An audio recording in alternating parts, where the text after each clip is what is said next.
So welcome, Tobias. Thank you. I give you the microphone. Okay. First question, can you hear me without the microphone back in there? Yes? Okay, then I will leave the microphone here. Then I'll try what works with me. Good morning. It's a pleasure to be here. My name is Tobias Oertel. I want to talk today a bit about what we as creatives can do to make a difference, to change our societies, and what we as UVO do to support that, and also how we do that. So first, it's always good to start with a little analysis of what is going on. So on our Earth, we have at the moment a lot of really difficult challenges to face, a lot of problems, and that is the Earth. And so the thing is, you know the problems, I know the problems, and we all know the problems. There's a wide range of problems, from climate change to right-wing populism. A lot of people have to leave their home because of war or climate catastrophe, so we have to welcome them in our societies. Digitalization, the gap between rich and poor. So you know the problems, I know the problems, we know the problems. The question is, do we know any solutions? Are there any solutions to these problems? There are. There are a lot of problem solvers, there are a lot of people with great ideas, and there are solutions, and most of the solutions are developed, or a lot of the solutions are developed in non-profit organizations and non-governmental organizations. So the question is, why don't we know them? They work on the solutions every day. We know the solutions, but we don't know the people who work on the solutions, and we don't know the solutions. Why is that? So the reason is that they seem to be invisible. And they seem to be invisible because communication, design, and also technological skills are not distributed equally in our society. So if you don't have the skills and you don't have the resources to hire people who have these skills, like creatives, for example, like us, you seem to be invisible. So the idea of UVO is pretty simple. Why don't we, as creative, work together with the expert, with the problem solvers, with the non-profit organizations, to make their solutions visible and to get more attention to what they are doing, so that they can have a bigger impact on our society and we can change the world together. So it's a collaborational project. So our idea, our approach to what we as creatives can do is volunteering. So we have a lot of skills, a wide range of skills, from user experience design, illustration, film, photography, web development, you name it. Why don't we use that skills and volunteer with that skills and help the nonprofit organization and support them? So a lot of times when I go through my Twitter feed or when I read the newspapers, I feel a lot overwhelmed, because it feels a bit like I want to change the world, but I'm only good at Photoshop. So is it possible that I change something just with that skill? It doesn't matter what that skill is, if it's Photoshop, online marketing, or HTML. So is it possible to have an impact just with that skill set? So, and also there are a lot of little questions on problems. So are here some people who have already volunteered as creatives? Please raise your hand. Okay, great. So you already know that there are little problems to solve and a lot of questions. So for example, where do I find the organization to volunteer for? Does this organization has a real impact? So is it worth my time? Also, do they need my skill set right now when I have time to volunteer? So for example, when I'm a UX designer and I go to an organization, do they need my skill set right now? Do they work on their web product or service right now or in a month? When do they need me? Also, it is a really interesting question. Is it justified to volunteer for this organization? Or am I destroying a freelancer's or agency's marketplace right there? Also, is there a person I can talk to that understands what I'm doing as a, for example, UX designer? Do they understand what UX design is or not? Do they know my needs? Do they know what information I need to volunteer? So it's not that easy. And what I would like to do is now to introduce you to 4 stories that are from people who volunteered, and they volunteered over UVO, so I will explain on the way a little bit what we are doing. So this is Laura. Laura works in a digital agency in Berlin. She started recently. She's really good at her job. She learns a lot in her job, so she's pretty happy. But when she comes home, she sees all those problems in the news, and she thinks, what is it that I can do with the new techniques that I learned to support change? And with that question, she goes online and she finds uvo.org, which is a volunteering platform for creatives. So what she does is she signs up and she chooses her skill set. So what is the skill she has? In her case, it's concept and PR in the online world. And when she goes on uvo.org, she finds projects from nonprofit organizations that need exactly her skill set. And every of this project is filtered.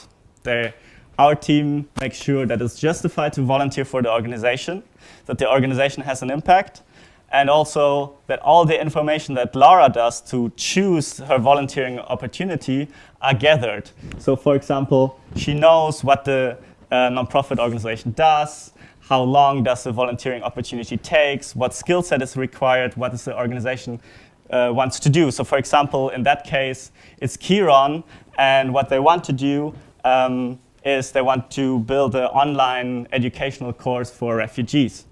And what they need is help by the crowdfunding campaign. So that is basically exactly what Laura is good at. So she chooses to contact Marcus, who is one of the founders of Kiron, and tell him that she is ready to volunteer. And what happens is that Laura volunteers, and also a lot of other UVO volunteers and other volunteers volunteered for this opportunity. And the Kiron crowdfunding was the most successful crowdfunding campaign for a nonprofit organization in Germany. They raised over €500,000. And this is Marcus. And what basically Marcus said afterwards was that Laura and all the other volunteers helped to transition the phase between the idea and the organization. So Kiron is now not only an idea anymore, it is an organization that is active in 3 countries and provides educational service to 2,700 former refugees who are now students. And so the volunteering really makes the difference between there is something that could be great to there is something that is great. And another example is Fabi, who also works in Berlin. And he's a user experience designer. And he has the perfect job, has all the benefits he wants, 4 days work week. But when he comes home, he wonders, okay, what can I do to solve some problems? And he also remembers from university that he was really good at illustrating, but he'd never used that as a UX designer anymore. So he goes on UVO. He finds the project Transform magazine, which is an independent magazine. And they run without ads. They try to add a new voice into the discourse. And that's exactly the right project for Fabi. So this is one of the illustrations he did. It's also a crowdfunded magazine. That was the first crowdfunded magazine of the Transform magazine.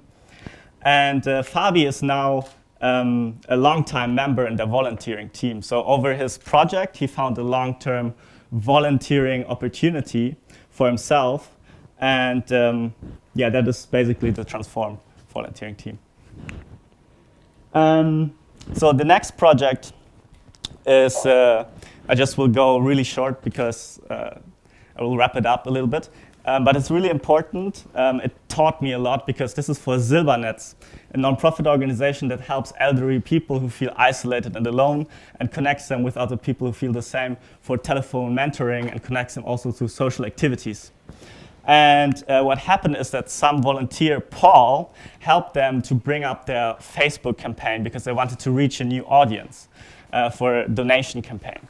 And what happened was that they took a really brave step because that was the first time they were using a new channel, basically the first time they used the digital space to reach new audiences. And we as creatives, we work with digital tools. For us, it's really normal that we shape the digital space and that, that we basically, it's a new normal, but for most of the society, it's not. And that is something we really have to keep in mind because we're kind of gatekeepers with the skills we have. And we work mostly for big companies or Silicon Valley startups. And with this comes a lot of responsibility because we are creating a space where companies are represented, but a lot of valuable services, for example, like Silbernetz, are not. And it is our responsibility to empower nonprofit organizations who have valuable services to be visible in the digital space so we can find them. Because we know already what a lot of people maybe don't know, that at some time in the future, people won't pick up a telephone book to search something, and if they don't find it online, it seems to not exist. So the next project is a more personal one to show you the impact of volunteering. So that is Nadine. Nadine is a freelance designer. And she's also, some of you know her, she's the author of Sketchnote Love and also from Design Made in Germany. And Nadine was one of the first creatives we talked to when we founded Juvo, or we had the idea. And we basically had nothing. We had the idea, and Nadine was there to listen, and she said, yeah, okay, that sounds like an interesting idea. And she helped us right from the beginning with her skills, with her network, and to get the word out. And that was a really powerful thing. And that showed me a lot about what volunteering really is about. Because volunteering is not about giving a donation of time or getting a job done. Volunteering is really a message. It shows, hey, I really love your idea. I'm willing to give the most valuable thing I have, my time, to support you, and let's do that together. And that is something you cannot buy, and that is something that is really valuable and it keeps the motivation up. And I also like to say thank you to all the people who volunteered for Juvo, including Nadine, because Juvo wouldn't be there without the volunteering. And Juvo is a volunteering platform, so basically all of the team volunteered 3 years for it. Makes a lot of sense. So we got a little bit of that. So Nadine made, I think, 4 Juvo projects, and one of them is this one.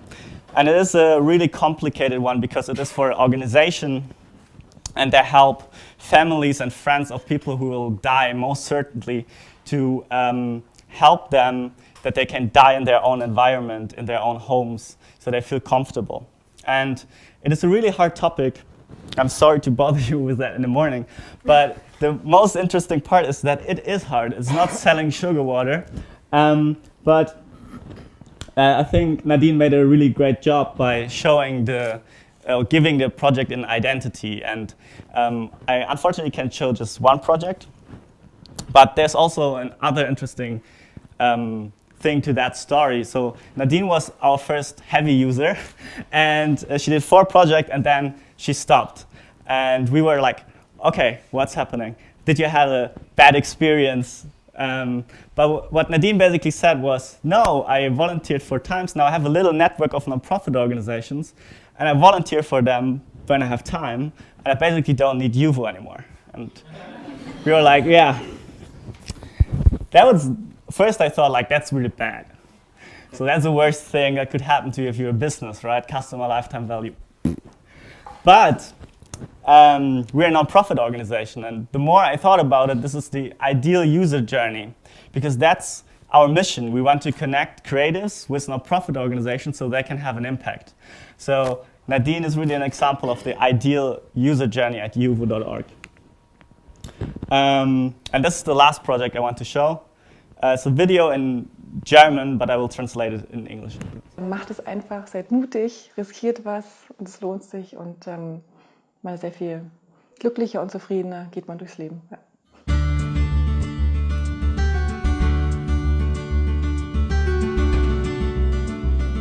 Vor einem Jahr haben wir so gedacht, boah, das wäre doch richtig geil, wenn wir irgendwie ein Studio zusammen aufmachen würden und um vorher so ein Testprojekt zu haben, ob das funktioniert, ob die Gestaltungsideen harmonieren zusammen und weil wir alle so die gleichen Werte eigentlich teilen, so von wegen ehrenamtlich und politisch, haben wir uns ein Projekt ausgesucht und Imagine war so das, was uns am meisten angesprochen hat und ja, haben uns beworben und hat gut funktioniert.